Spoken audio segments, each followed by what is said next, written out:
Hello, Calvary Bible Church, and welcome to week 6 of our Bible reading.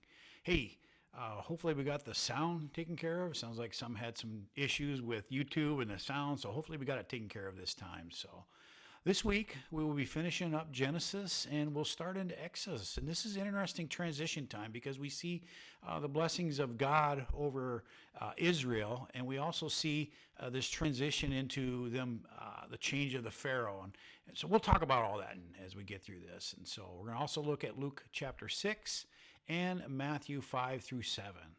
Always remember to look for Jesus in all of the text, Old Testament and New.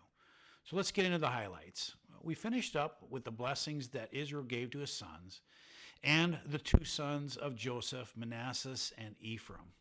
We see Reuben, Simeon, and Levi rebuked for their sins, and we come to the burial of Israel and Ephraim, that is Bethlehem. We also see the blessings and the formations of the 12 tribes. And we looked at it last week, but looked special note of Joseph's representation by two of his sons, which Israel, he claims them as his own so that he can have that blessing for Joseph, because Joseph will never leave Egypt. He will be there until he dies. In fact, he's buried there.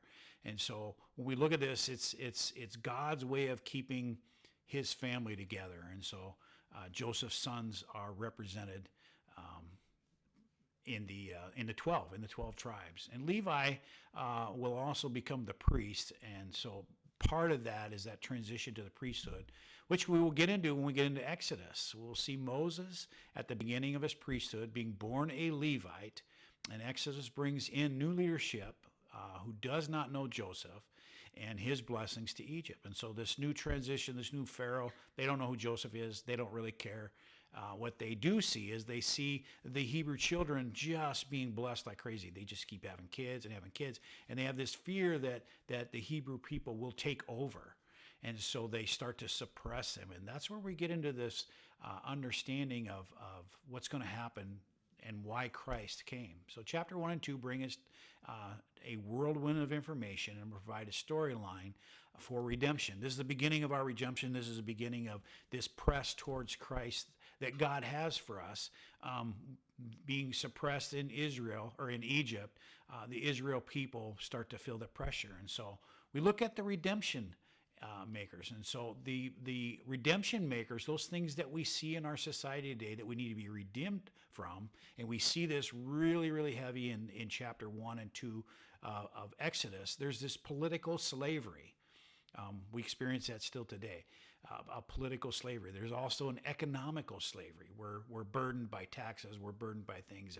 And God's original plan was tithes and offerings, and that we would take care of things ourselves. And so we start to see this economical slavery as well. We see a social slavery. Look at the world today and some of the things that we deal with and have to accept, even though it's not godly, the social slavery. And then, of course, there's spiritual slavery. There's always somebody trying to suppress Christian believers, and so there's this spiritual slavery. And so these are all things that we need to be redeemed from. And so God wants to redeem us from all of these things, these states of slavery, that we lived in before we accepted Christ. He sent us Jesus, and he sent the Hebrew children Moses. And so Jesus is our Redeemer, and Moses is the Redeemer of the Hebrew children, the Hebrew people out of Egypt. We watch as Moses runs away, and then after an exciting moment with God, and this is the burning of the bush, he returns to Egypt to redeem his people. Look at the back and forth of Moses and the Pharaoh and the plagues. There's a lot of information here. And watch as God blesses the Hebrew people when he asks for gold and silver. So that even the Hebrew people, when they're asking their slave owners or the people that own them for gold and silver, they're blessed. God gives them that blessing, and they're given what they needed. Also, pay close attention to the leaven.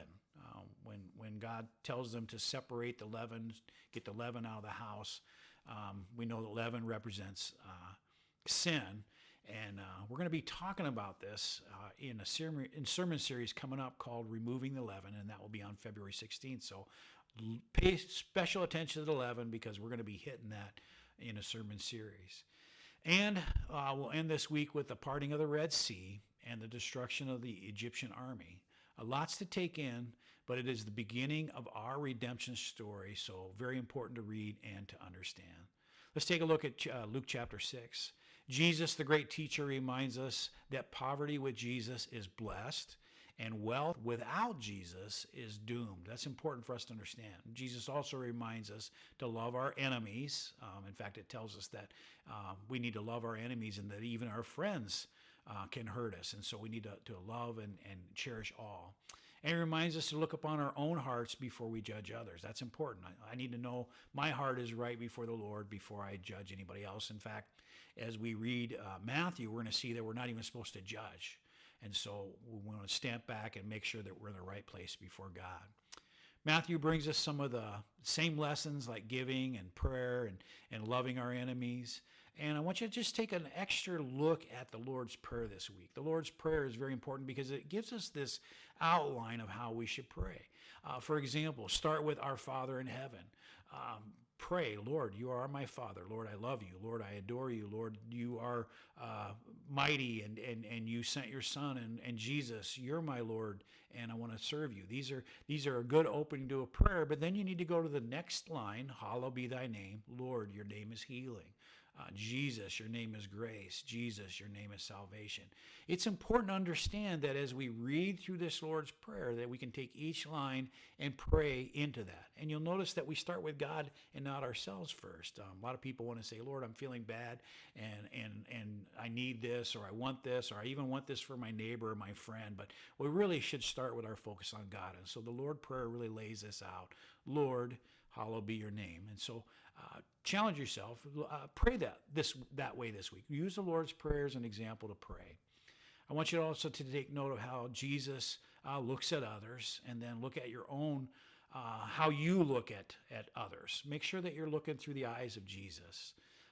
There's many lessons to be learned in the passages, so read through them and then go back and look at each area of study. I like to get a highlighter out and I like to highlight things and then go back and study them. So that's the challenge. Once again, I pray that you have an amazing, amazing week, and may God bless all that you do. Blessings to you guys.